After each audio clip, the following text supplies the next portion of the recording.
Euh, 7 étapes dans la naissance. Alors, étape numéro 1.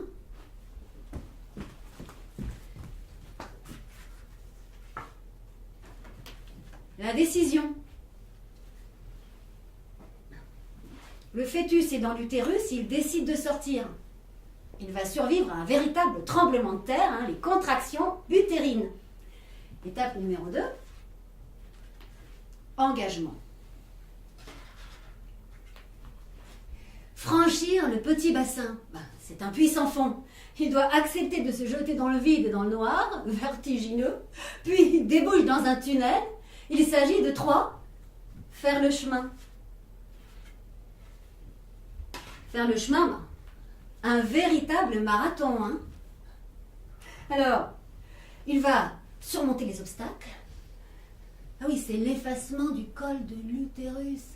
Surmonter les obstacles, lutter contre l'épuisement, tenir, résister, lâcher prise. Tenir, résister, lâcher prise. Tenir, résister, lâcher prise. Tenir. 4. Changement de couleur. On passe de l'intérieur du corps à l'extérieur du corps de la mère. Sortir.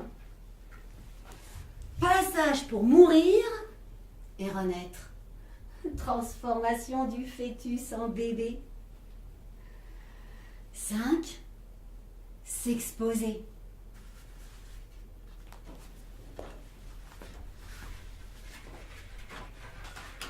S'exposer. Accueil. Embrassade. Amour inconditionnel. 6. Se séparer.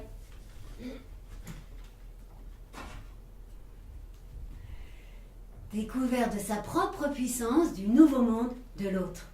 Et 7. Réussir. C'est le plus dur, c'est souvent que ça se casse la gueule avant. Alors, réussir, félicitations, victoire, bravo, champion du monde, on est en finale. Je dirais. Donc, réussir, ce serait super que ça se passe comme ça. Félicité et soutenu à chaque épreuve. Un peu comme dans Fort Boyard. Fort Boyard. C'est pas comme ça que ça se passe. Je vous l'ai pas encore dit, mais c'est Koh-Lanta puissance 50. Rien qu'à la sortie, le fœtus devenu bébé subit de nombreuses agressions.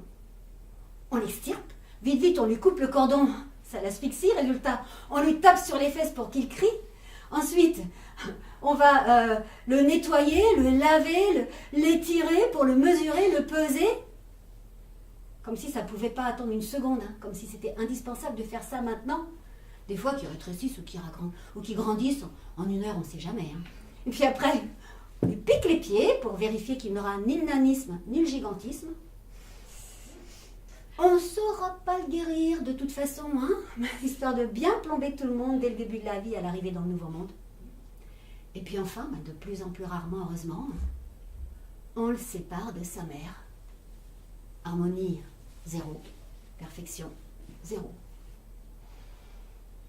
Là, j'ai un peu mis la totale, mais quand même, ça reste proche, oui. Oui. Bien sûr, personne n'imaginerait faire ça à quelqu'un qui vient de courir le marathon. Non, quelqu'un qui vient de courir le marathon, on l'accueille, on le félicite, on lui donne une couverture, on l'invite à se reposer. Puis même s'il est tout poisseux, personne ne lui dit t'es sale, va te laver. Non, on le regarde avec admiration face à l'exploit qu'il vient d'accomplir. Pour le bébé qui vient de naître, rien de tout ça. On fait n'importe quoi.